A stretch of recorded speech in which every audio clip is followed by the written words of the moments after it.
Pittsburgh, there were no helmets hurled as weapons, no suspensions, and no penalties for unsportsmanlike conduct on Sunday when the Steelers and Browns played, just a pedestrian matchup of perplexing teams hanging on to playoff hopes.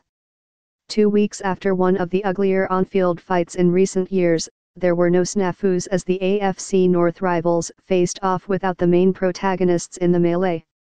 Browns defensive lineman Myles Garrett, who ripped off Steelers quarterback Mason Rudolph's helmet and hit him on the head with it, was suspended for the season. Rudolph, who was fined $50,000 for his role in the altercation, was benched in favor of Devlin Hodges, a rookie quarterback better known for his duck calling than his play calling. Of course, no NFL grudge match would be complete without histrionics.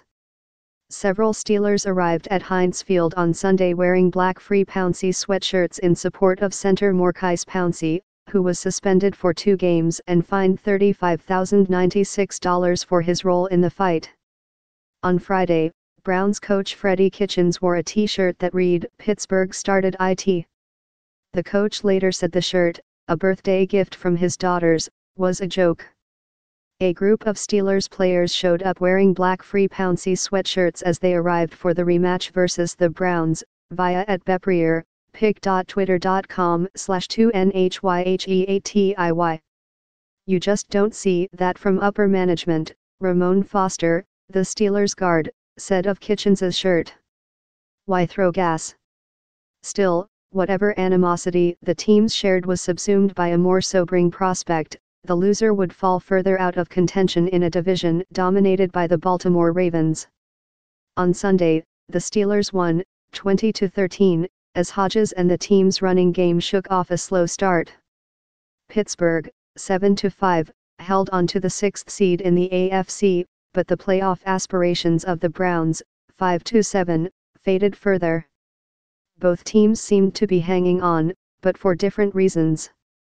If not for their 6th-ranked defense, which gives up just 19.3 points a game, the Steelers would be an afterthought in the NFL.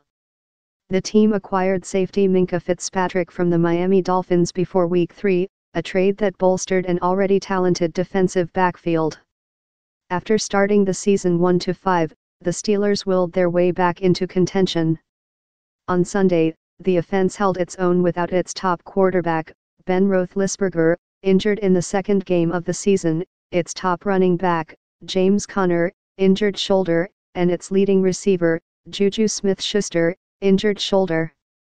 Despite his inexperience, Hodges, an undrafted free agent who was signed by the Steelers after training camp, completed several long passes, including a 30-yard touchdown score to receiver James Washington, who had 2 defenders draped over him. In the third quarter, Hodges helped put the Steelers in the lead for good when he hit Washington again for 44 yards. 4 plays later, Benny Snell Jr. ran for a 1-yard score, giving the Steelers a 17-10 lead and turning Hodges, whose nickname is Duck, into a minor legend. "Duck has been a leader since he stepped foot on the Steelers facility," Snell said after the game. "I witnessed it firsthand, so I always have my trust in Duck." On the next drive, the Steelers' defense did its part. Linebacker Bud Dupree sacked Browns quarterback Baker Mayfield, who fumbled as he fell to the ground, giving the Steelers the ball at midfield. Pittsburgh added a field goal to push the lead to 10 points. It has been that kind of season for the Browns. Despite their history of disappointment, the Browns were expected to take a big step forward this season.